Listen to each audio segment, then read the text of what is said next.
Welcome to Funnel Reboot, the podcast that shares ideas on how to upgrade your lead generation. Here is your host, Glenn Schmeltzley.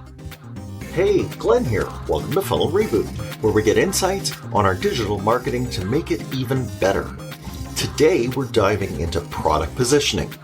Let me first remind you that you can give your feedback on the show through Funnel Reboot on social channels or by leaving listener feedback at 613-703-7073, or you can use the feedback form on the funnelreboot.com website. Now to today's show. There's a lot at stake when companies develop some technological or physical product, but they face an equally high risk in getting the product positioning right. Weak positioning can mean the difference between success or failure. When we don't have our positioning nailed, it's as if we're talking to somebody who doesn't speak our language. And when they don't acknowledge us, we repeat the same message even louder, as if that'll get our point across. For those who remember John Cusack in his 80s films, you might be familiar with the movie Better Off Dead's scene with a French foreign exchange student having dinner with her American host family. Whoa, Monique, enjoying your stay in our town? I say, are you enjoying your stay in our town? She doesn't speak English, Dad. Of course she does. Are you enjoying your stay? It's no good, Al.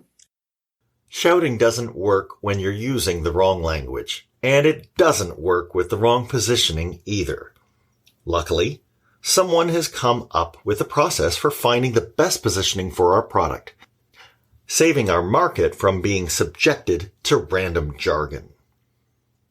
Our guest was a startup executive running sales, marketing, and product at 7 B2B technology startups over the course of 25 years. She's now a consultant who has had the privilege of bringing her positioning expertise to more than 100 companies.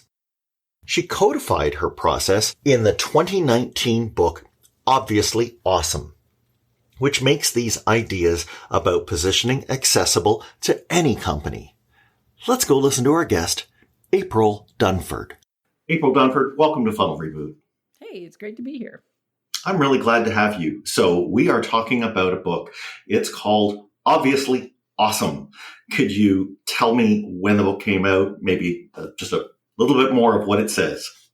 Sure. So I think I released the book in 2019. Mm-hmm. And the purpose of the book is what I was really trying to do was capture not just my thinking about product positioning, but a process that anyone could follow to try to position a product, particularly a B2B product.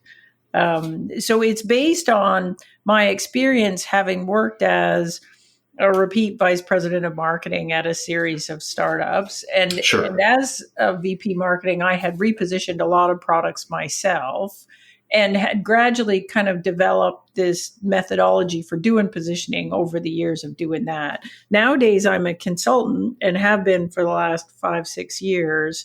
And my focus is really on working with growth stage tech companies, and I only do positioning work. So the book is kind of the brain dump of everything I know about how to do positioning in, a couple hundred pages. Right. And you argue that positioning is its own thing. I know oftentimes people try to tuck it into a weak corner of marketing, or they, talk about it like it's the elevator pitch that a salesperson is going to get. Why do you think positioning is its own thing, or maybe is, it's a proto element of a company? You got to have it actually before you get all into the sales and marketing, or you should. Yeah, like positioning is incredibly misunderstood. Like for something that is not a new concept, it's an old concept, but there is a lot of misunderstanding about it. I mean, even amongst career marketers, if we were to get a room full of vice presidents of marketing together and say, hey, define positioning, we'd probably get a dozen different definitions. So in my mind, positioning it's a fundamental set of inputs to a lot of the stuff we do in marketing and sales. So if you came to me and said, well, positioning, it's the same thing as messaging, I'd say, well, no, actually, it's not. It's one of the inputs of messaging. Like if you were to say, April, go write me some messaging, I'd say, okay, well, who's the message for? And what's the value we're trying to communicate? And those would be piece parts of positioning. So in my mind, I define positioning this way. So positioning defines how your product is the best in the world at delivering some value that a well-defined set of customers cares a lot about. Now, that's a bit of a mouthful. Maybe an easier way to think about it is it's a bit like context setting for products. So context is important because that's how we make sense out of things, particularly new things that we've never encountered before. We'll look for the clues in the context as to what they're all about. Positioning is really about taking your product, positioning it in a context where it's easier for prospects to understand what you do. Right. For me, the thing that took it home with context was we often imagine that, let's say, expertise, or in the case of a product, competence, or maybe well-thought design, that the old saying goes, well, it should just sell itself, or it should just be apparent on its own. And you point out a situation where a world famous musician decided to take a step out of the concert hall. Can you tell us where the musician went and what the results were? Yeah, so this is a really famous experiment that was done by the Washington Post. And it was they called it an experiment around context and priorities.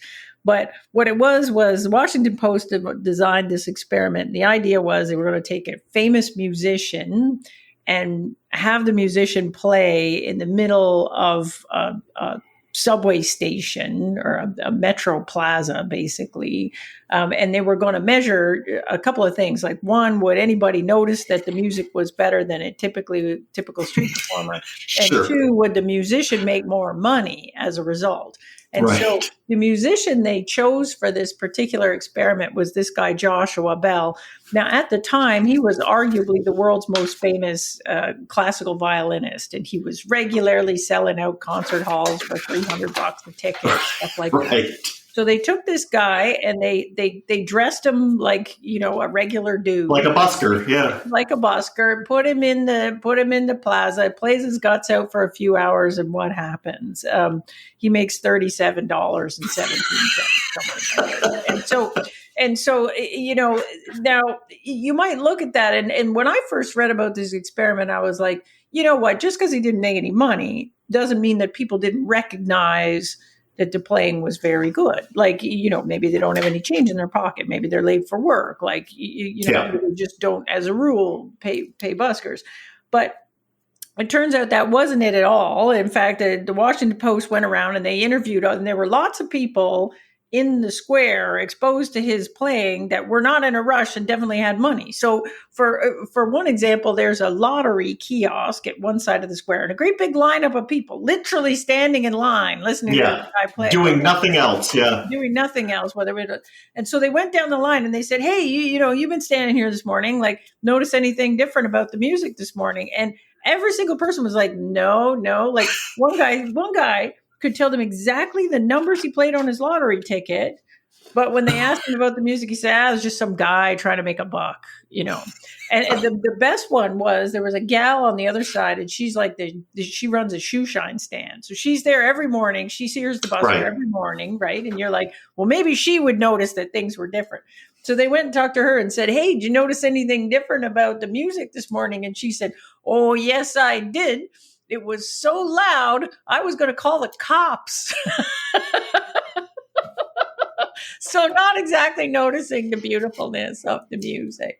So then you're like, well, what happened here, right? Like what really happened is this guy, Joshua Bell, is completely undone by his context. Like, I'm the shoe shine gal. I look over there and say, what's that racket? Right. And what do I see? I see the guy in his baseball cap and he looks like he's nothing special. And he's got his he's got his money bucket out there. And I'm just like, you know what?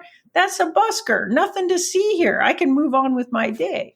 Whereas if I took the same guy, or let's say I went to the Shoe Shine Gala and I said, hey, here's a ticket. Guy up the street's playing, right? She would walk into the concert hall and see him in this completely different context, like fancy stage. I got a ticket that says it's worth $300. I got a program that says the guy's a child prodigy, all this stuff.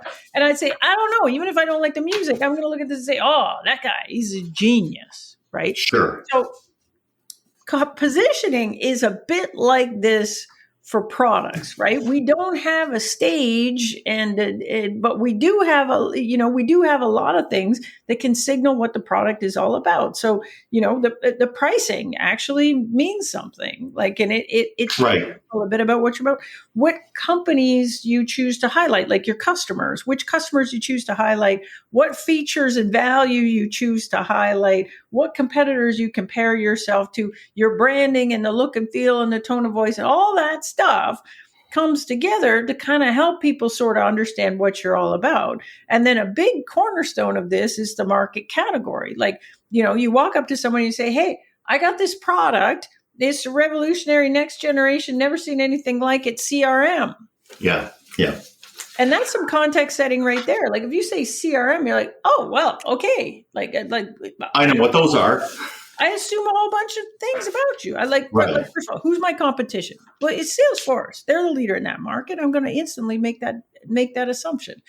And then if you say, well, you're a CRM, I know what CRMs are like. I'm going to assume a bunch of features. Like, well, you must have tracking a deal, tracking accounts, tracking stuff through a funnel. That's what CRMs do. I assume you sell to the VP of sales. I'll even make assumptions about your pricing, even though that's crazy. I never told you a single feature of my CRM. I didn't tell you anything except the market category, but you assume that I compete with Salesforce because Salesforce is the market leader. Well, they're the market leader. They would charge the most, right? I'm not going to charge more than the market leader, am I? Right. So here's how this works. Like if I do a good job and I position my product in a context that invokes a set of assumptions in the minds of prospects, and those assumptions about my product are true, well, fantastic. I just save marketing and sales a whole lot of effort. I don't have to tell you who I compete with. It's assumed. I don't have to list every single feature. Half that stuff is table stakes.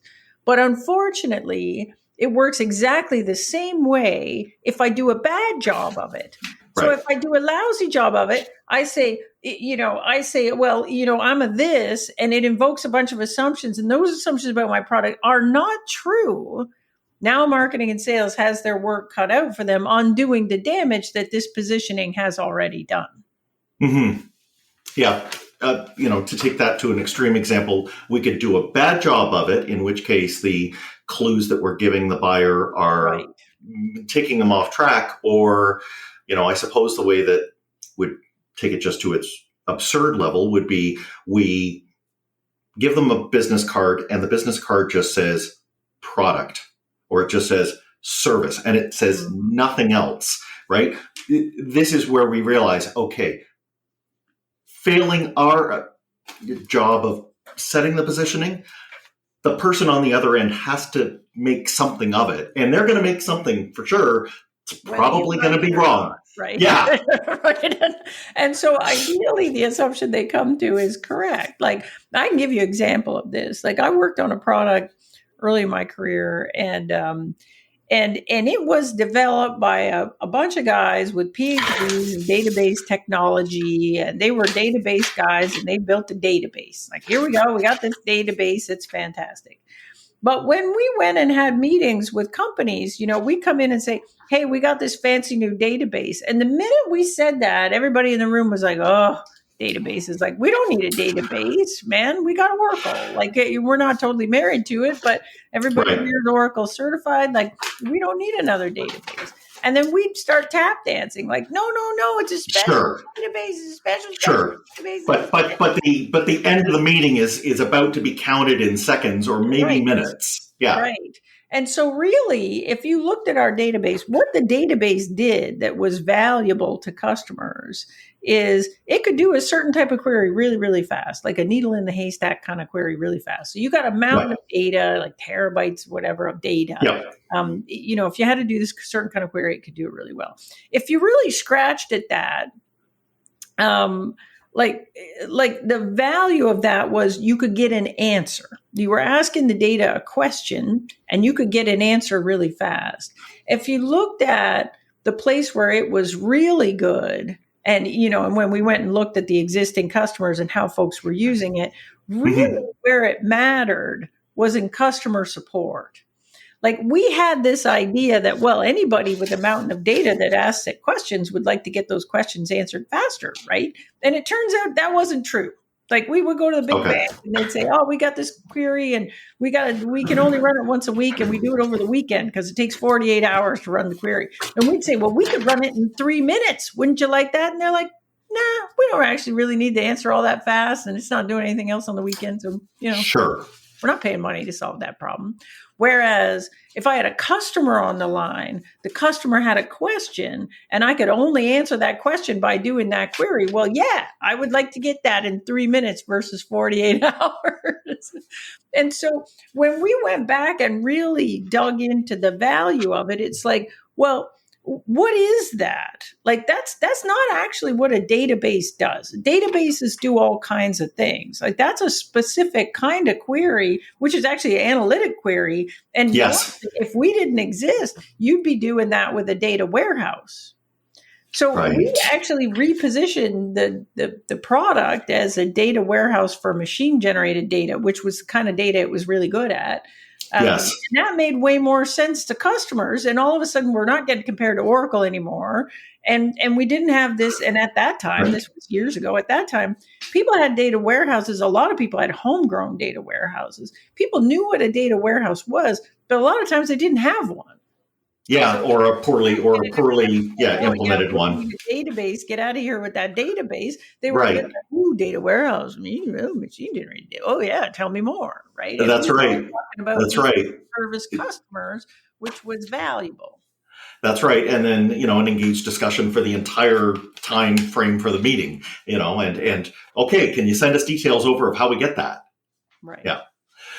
So the positioning is something that's going to be made clear, and you describe it as something that there can be a process for, but you say also that, even though we've understood it for decades, that when you came, to writing this book, you realized there wasn't a documented process, or at least a process that is universally accepted for how you do it. There seems to be, and I guess we oversimplify it, there seems to be an understanding that this elevator pitch, statement, and everybody, kind of has heard this, for customers who are blank, we are the blank who does blank better than blank, Right.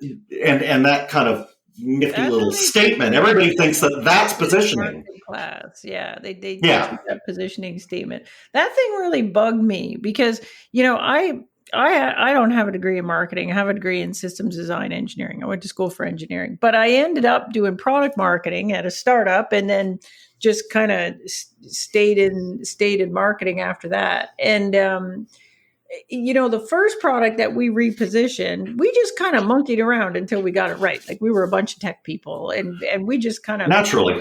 And I think we got lucky mainly, but we repositioned the thing. The thing took off. It did really well. Company got acquired. So I ended up at a big company, and I inherit a bunch of other products. And so, a bunch of them, the positioning doesn't look so good either. So I'm like, well, maybe we should reposition them. But, this time, instead of just monkeying around, let's do it the way the marketers do it. So how do the marketers do it? Well, I get digging into that, and there's not an obvious answer to that. So I'm reading a lot of books. I'm taking courses. Now, eventually I took this kind of postgrad thing at Northwestern University, which is where the fancy pantsy American marketers go.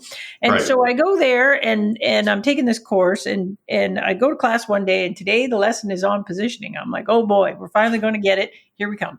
So the prof comes out and he puts up that thing, the positioning statement. He's like, here's how we do it. It's like Mad Libs fill in the blanks. Like we are a blank that does blank, Right, unlike right. blank. We do blankety blank, blank, blank. And it's got all these things. And I had just repositioned a product that we had originally developed it as basically productivity software, like desktop productivity software, compete with the database or compete with a spreadsheet. Okay. And then we repositioned it as an embeddable database for mobile devices. That was and then the thing took off. We're all making lots of money. So he's showing this positioning statement thing up at the front of the class, and there's a blank there that says market category. And I'm like, but how do we know? Like any product can be positioned in multiple different market categories. How do I know what the best one is? So I put it in my hand, and I explained the whole situation. I'm like, hey, I had this thing. We thought it was this. It turned out it was this. And, we sort of wasted 2 years. Like, how could we have done a better job of picking the best market category at the beginning? Yes. The guy, like, give me this whole professor thing, like, who said that? I'm like, me at the back, and he's looking at me with his glasses. And he's like, and I'm like, how do you do it? How do you do it? How do you know? And he says, trust me, April, you'll just know. Oh, okay. So, but we've got two extremes here. We've got 2 years of your work to get there, and we've got him putting up a slide that you could bang out in 5 seconds. We're just gonna know. And I'm like, look, we're not stupid people. Like, and we didn't just know. Like, trust me, we didn't just know.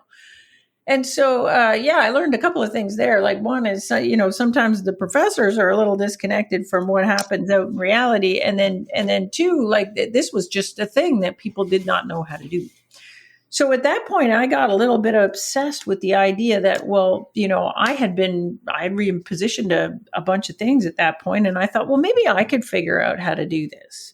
And so I embarked on this journey to try to figure out a methodology. And so the first thing I did, and this is probably because I have an engineering degree, I thought, well, we'll treat this like an engineering problem. Like if I was to solve problems in engineering, we're going to take the thing, I'm going to break it into component pieces, solve for the component pieces, smash it back together, voila, good position.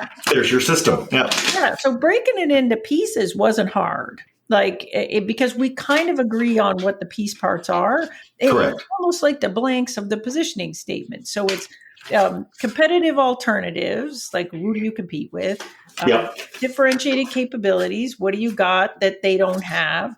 The third one is value, because customers don't care about capabilities. They only care about what the capabilities can do for them. So what's the value you can deliver no one else can? And then there's target customers. I'm not trying to sell to everybody. I'm trying to sell to, certain kind of customers are best fit for this thing. And then the last one's market category. Am I a database or a business intelligence tool? So those are the 5 things. So I thought, great. Okay, we got the 5 things. Now I just have to figure out what's the methodology to solve for the best answer for those things. And the first thing I encountered was, well, if you start looking at the 5 things, the first thing you'll recognize is that each of the 5 components actually has a relationship to the others. And so most certainly. Yes. The thing that you get no clue about this in the positioning statement, right? They're treated as independent. No, it seems you can pick them eeny, meeny, miny, mo if you're just putting them on the statement. Right.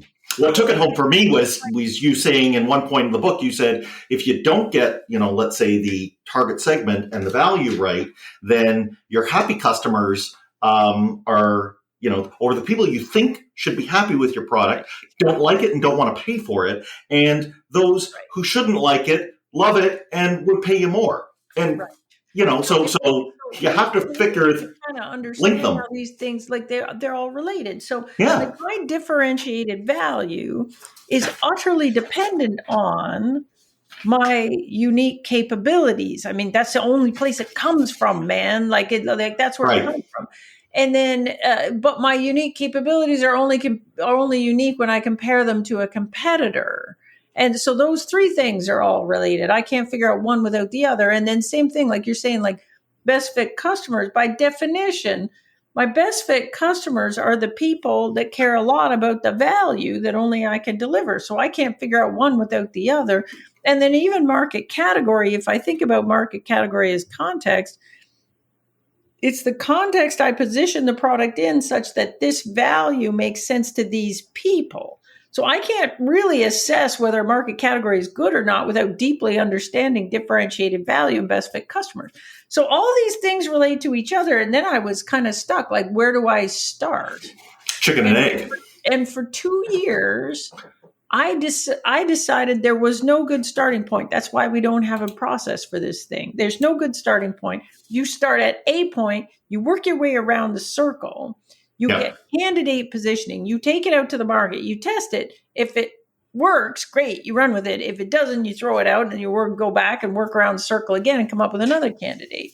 And I did that for 2 years, and it sucked for a bunch of reasons. One, like if you got it right the first try, it was great. You just, you got the thing and you just ran with it. But if you didn't get it right the first try, that really sucked. And a lot of times we didn't get it right the first try. And then it'd take us 2 months to test it. And by the time we had to go back and rework it, I've wasted 2 months. And if I'm the brand new VP marketing, that's a good way to get fired. And and you have multiple unknowns, so you don't know which thing to test. So, you can't isolate. Another one, I don't know if my second guess is any better than the first one. Right. It would be like playing the game of Wordle, but with a lot more money and a lot less fun. Yeah, I don't even get yellow letters and green letters. Right. Right. So anyway, so I'm doing this, and that sucked. And then how I broke out of this problem was I got really into Clayton Christensen. So I started reading Competing Against Luck and Clayton Christensen stuff, and then I met some folks that are really smart on jobs to be done and jobs theory. And I was really interested in where is the intersection between my stuff and jobs, and could I use that to help me? And finally, I had a bit of an epiphany that we actually have to start with competitive alternatives. If I don't start with alternatives, what I get is positioning that might sound good in the office, but it doesn't work out in the market because it is not sufficiently differentiated from the other options that a customer has. So the way it works then is I start with, what do I got to position against? Like, what do I have to beat in order to win a deal? And that's basically anything a customer would do if you didn't exist. So that includes whatever the status quo is in the account, like use it. And that could be like things that aren't even competitive with you, like use a spreadsheet or do it with substitutes. It could be anything, right? Or it could be some legacy crap that whatever. So I got to beat that, but I also have to beat anything that lands on a short list when the customer goes to do a purchase. So, then these are probably the 2-3 competitors I bump into because customer knows about them. So first I got to figure out that, what do I got to beat in order to win a deal? Then I can say, all right, now that I know that, what have I got that they don't have capability wise? And that gets me differentiated capabilities.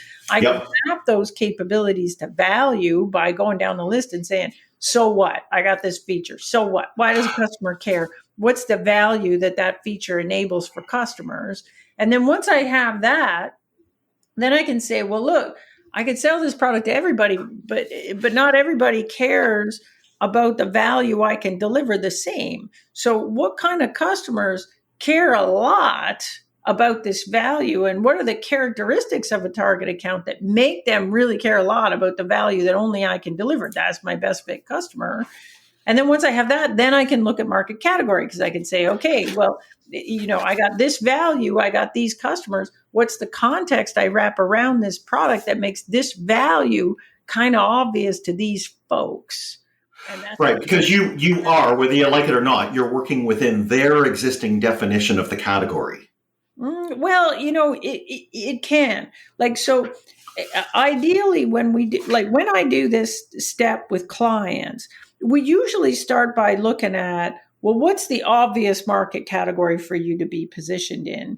And is that good or bad context for you? Right. So you don't want to be cannon fodder. I go back to my database example, right? We'd look at database and say, does that actually get people pointed towards our value or away? And the answer would be definitely away. Okay, database is a bad context. So then the next thing we'd look at is, are there adjacent market categories that might work? that already exists today. So, data warehouse is the one we went with eventually, Yeah. right? Because we Yeah. and it was an existing one. But for some of my clients, sometimes you'll look around and say, well, no, actually, like we're so new and so different that none of the existing market categories really work for us. Like it would be underselling what we do to position in any of them. So in those cases, we're left to kind of invent a new market category, and then we're talking about what are the key concepts that we want to hang off this category to help contextualize what we do. So it's Yeah. not always an existing market category, although you certainly hope that it is, because Why? positioning in an existing market category is a lot easier than creating a new one. But sometimes you have a choice and you have to go with the new category. Right. And if you can, for example, let's say that it is a tech company that is investor backed, then that's what they need to give an internal heads up to everybody on. Hey, it's going to take a long time and it's going to take a lot of content, but we're playing bigger here. We are giving the market a brand new reality of that. So a lot of times, like if you think about new category creation, most of the examples that people use over and over and over again of new category creation did not start out that way. They actually did not start out positioning themselves in a new category when they were little startups. I see. Like all the ones that people use over like my favorite stupid example is Salesforce. So people say, oh, Salesforce, they created this category of platform as a service. I'm like, hello, were you alive when they started? No, I can tell because you're saying such a dumb thing. Like they started out as a niche play in the CRM market. They were CRM for SMBs. That was their positioning. And no software is not positioning. No software was an expression of their value. The only reason they could sell to SMBs because SMBs did not have IT departments. All other CRM at the time needed an IT department. And these guys showed up and said, hey, you can have CRM too, because why? No software. You don't need an IT. That's our differentiated capability. It's a differentiated value right there. We got that. This is the thing. So anyway, so people are very excited about category creation, but most of the examples they use are companies that were 300 million, 400 million, like huge companies that were absolutely dominating the category they were in. And then they created a new category, which was really just expanding the boundaries of the category they were in because they were already dominating that category. They need a bigger market to go after. So I don't know. I hear a lot of blah blah about categories. Yeah, just enter at your own risk, right? Or read your business history and understand really what went on. Don't just go on, I heard, some guys at the bar saying that this is how Salesforce works. Or like consultants or, book writers, which are both of those things.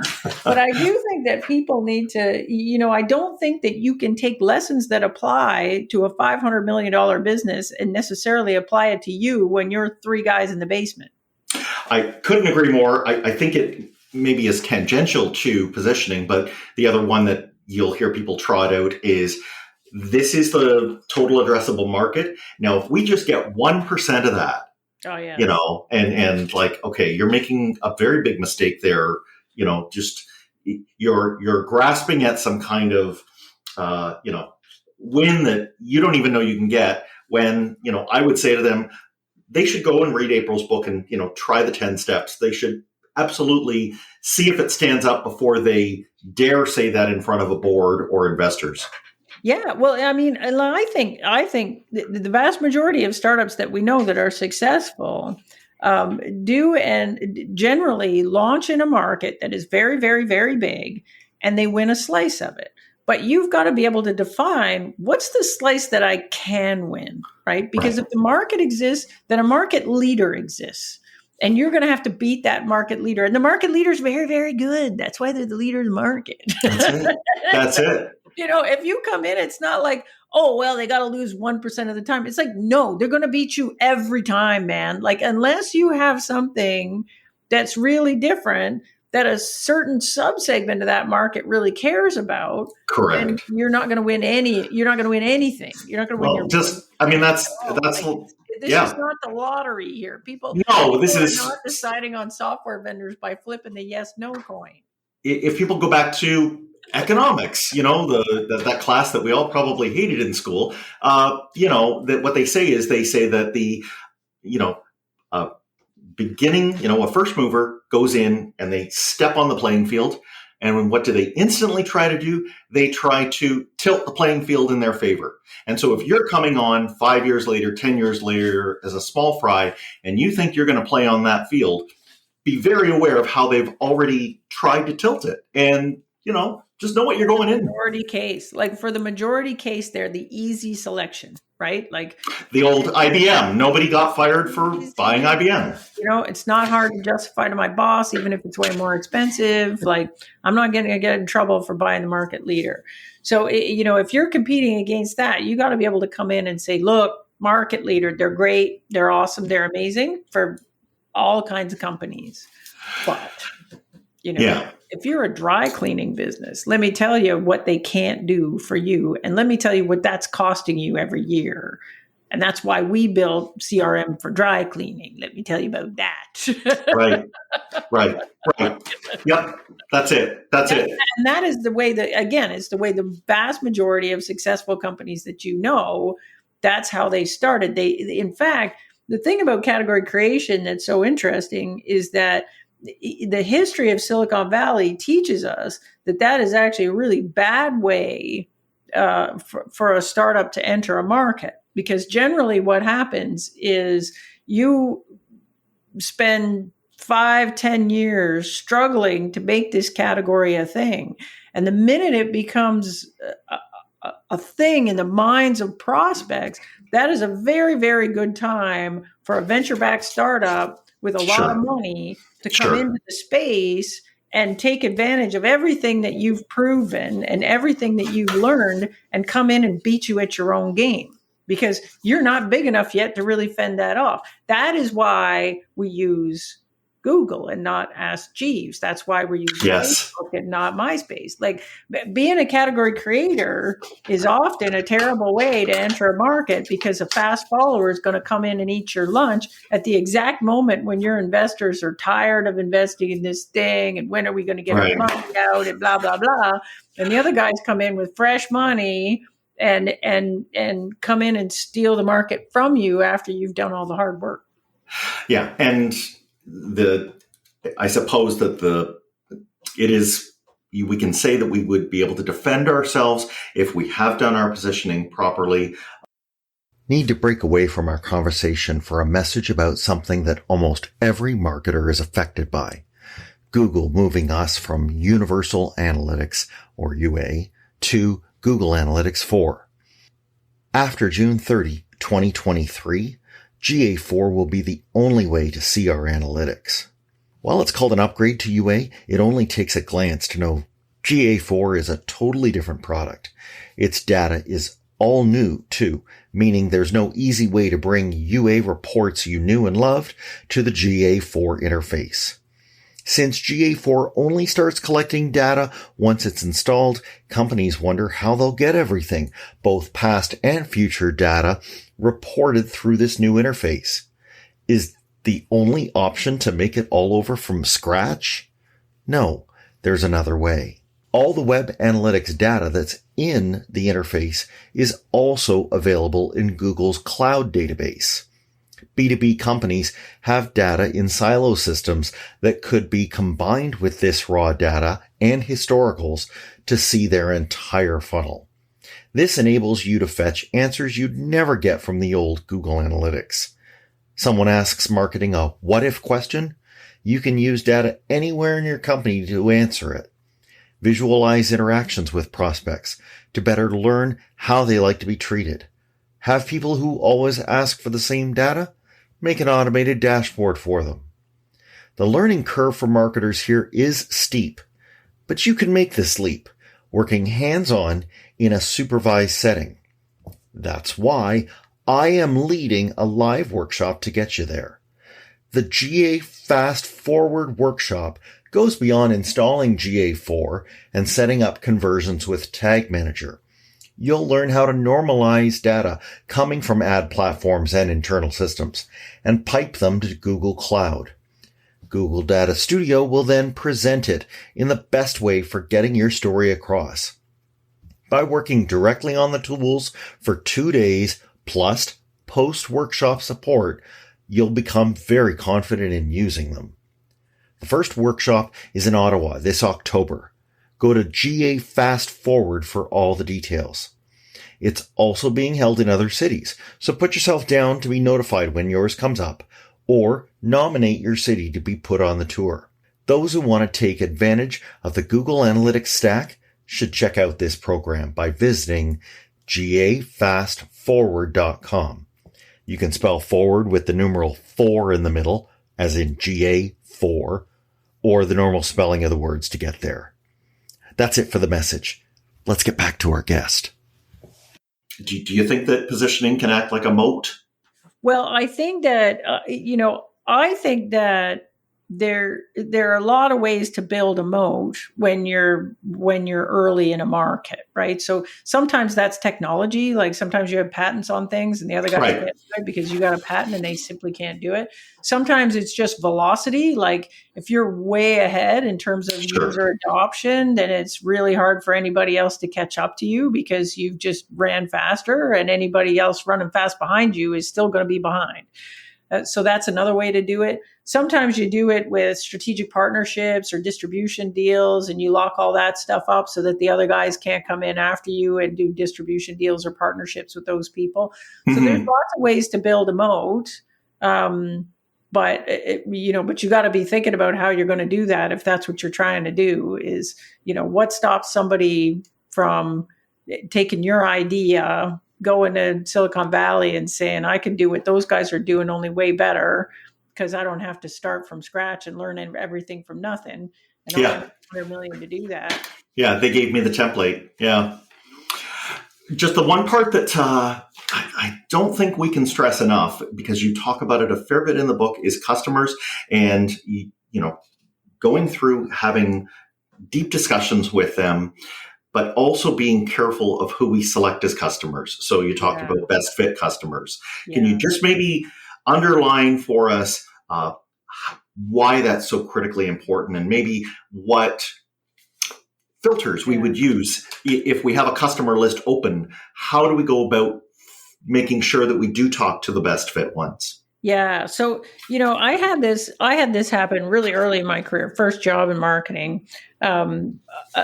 We were trying to figure out a bunch of stuff. And one of the things I was trying to figure out was, who do we compete with? Right. So I thought, well, this is pretty easy. I could survey my customers and just ask them, right? If you didn't use us, well, what would you use? Right. It's a pretty easy question. Seems logical. Yeah. So I run this survey and I hit everybody, like all my customers, and I asked them, if you didn't use us, what would you do? Like, who do you think compares to us?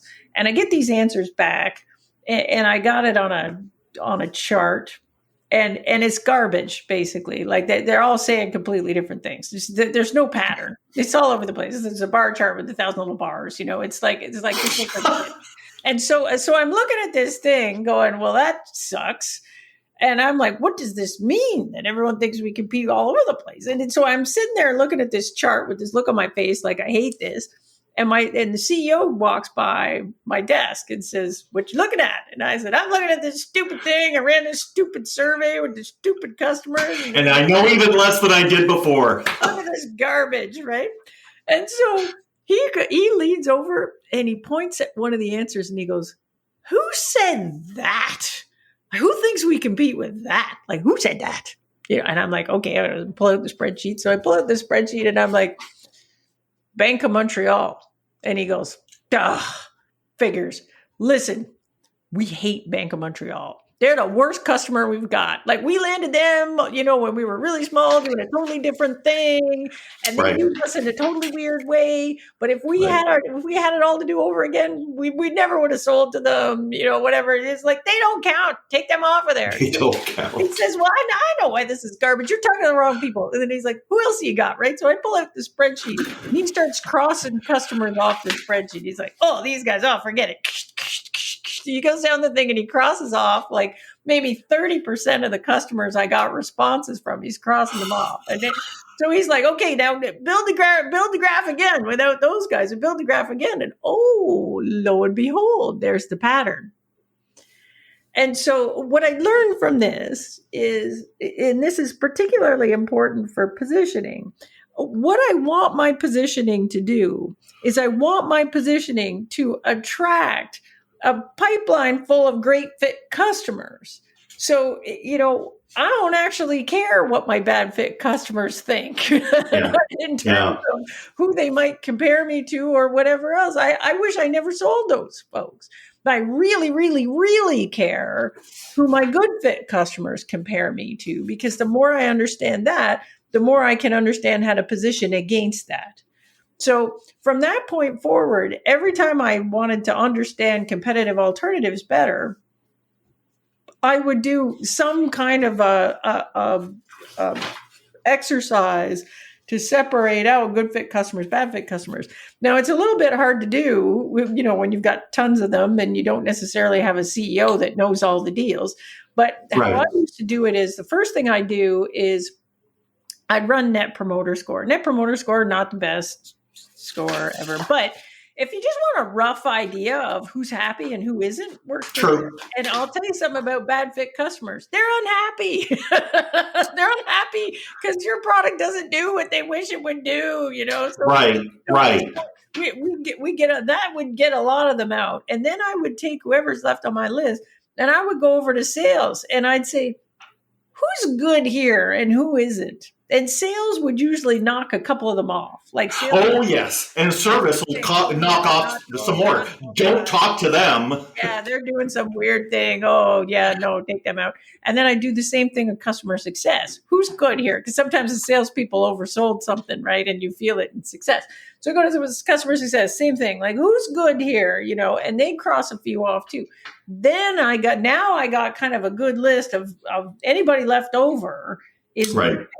So then at that point, then I would go and have interviews with these customers and be like, all right, take me back. What were you doing before you used our stuff? And what made you think you had to do something different? Like you woke up in the morning one day and said, oh, we can't keep doing it this way. Like, what are we doing different? And then, you decide to make a short list. Like, how'd you do that? Like, what were your criteria? Who made it on the list and who didn't? And then you picked us. Why us? And importantly too, like, why not the other guys? Like, you deselected them. Why did you deselect them? And that would give me a lot of information to be able to, start this positioning process. Yeah, agreed. And, it takes some honesty, and maybe you have to go back to your internal teams and say, filter out the bad fit ones. Cause in B2B, the worst part is in B2B, like sometimes the bad fit customer is like our biggest customer. Yeah. Like, you'll be like, yeah, but this doesn't count for Allstate. But then you're like, gulp. You ever think we'll land another Allstate? Like, they're just weird, right? Like, let's not. So we need to take those outlier data points and pull them out and not have them count for too much in our positioning, because they're weird and a situation we'll likely never bump into again. Yeah, but it's important to notice that there's like the two-way street there, that, we're trying to get our positioning right, but we have to admit, especially for those that get struck off the list, they picked us, but they, inside their walls, they did a bad job of, finding who was right for them. And or maybe we were the closest thing, but that's not what we want to be, right? That's not what we want to be. Right. Or we're about to pivot, and that's right. We want to intentionally go away from that direction. That's right. So sometimes you just have this situation where you just got really great salespeople, right? Or your founder's doing the selling and the founder's amazing at selling people. And then afterwards, everybody's all got regret. Well, that's a different problem, because when you finally do come up with your positioning, you have to go tell that person, right? Well, this is the thing, the funny thing about repositioning is, but companies often get all stressed about this, because I work with companies, we do positioning work, and they'll say, well, what about all the, so sometimes we'll be doing a big shift, and someone on the team will say, well, what about all the customers that bought us because they thought we were a database and now we're a data warehouse, and they're going to be mad or confused or something. And And the reality of that, having personally repositioned like dozens of products, no one cares. They literally, existing customers literally do not care. Like what happens is they'll have a couple of questions. So the first question is, does that mean the pricing's going to change? Right. So, and usually the answer is no, we're going to grandfather you in the pricing. The pricing is the same. And then they'll say, well, does that mean you're going to turn off features functionality that I really like, or you're not going to build those 3 things you promised me on the roadmap that you were going to build? And if that's not changing, then people really it sounds like at all, because they're not going to your website going, they've already bought you. The decision's been made. There's no, they're just using. They're not up at 6 a.m. looking at your website the day you changed it. No, they're just not that into you, right? They're looking after their own problem. After they bought you, the greatest product in the world is a product I don't have to think about ever. Yeah. Yeah. Well, I mean, that's just plain old sunk cost. We don't want to switch because we made that decision. They already made the decision, right? Like, why would they? And so if you didn't change the pricing and you're not mucking with anything, why would they switch? There's no reason to switch. That's liberating. If I change the positioning and I say, oh, by the way, now we're charging way more. And we're different story. Things that you use or whatever, because we don't want to maintain that. Well, yeah, you're going to get some churn then for sure. But it's not because you change the positioning. It's because you change what they're using. Yeah, that's right. That's a material change. Yeah. April, this is, you've done some great justice to the method inside the book, but of course it doesn't tell people, as much detail as the book can. So if they want to find out about it or about you, where can they go? Yeah, so the book is called Obviously Awesome, and you can get that wherever you buy books. But, it's on Amazon. And there's an ebook and an audiobook. If audiobooks are your thing, you can, and I narrated the audiobook. Yeah, you read it. Yeah, you get like 4 hours of my glorious Canadian accent. There we go. And it was, I enjoyed the audiobook, and I would encourage people to check it out. And if they know somebody who is about to go through a repositioning, or they're in an early stage company who hasn't done this work, because you can float by a scary long time without really grappling with positioning, but you're sowing the seeds for some major problems down the road if you don't get a hold of it. So I would hope that they pick up a copy of the book or check out April's consultancy so that they can look further into that, and that we've given them something today that helps them make their funnel even better. Thanks for listening. Follow the show on Twitter @Funnel Reboot. If you like what you have heard today, please consider leaving a review wherever you get your podcasts.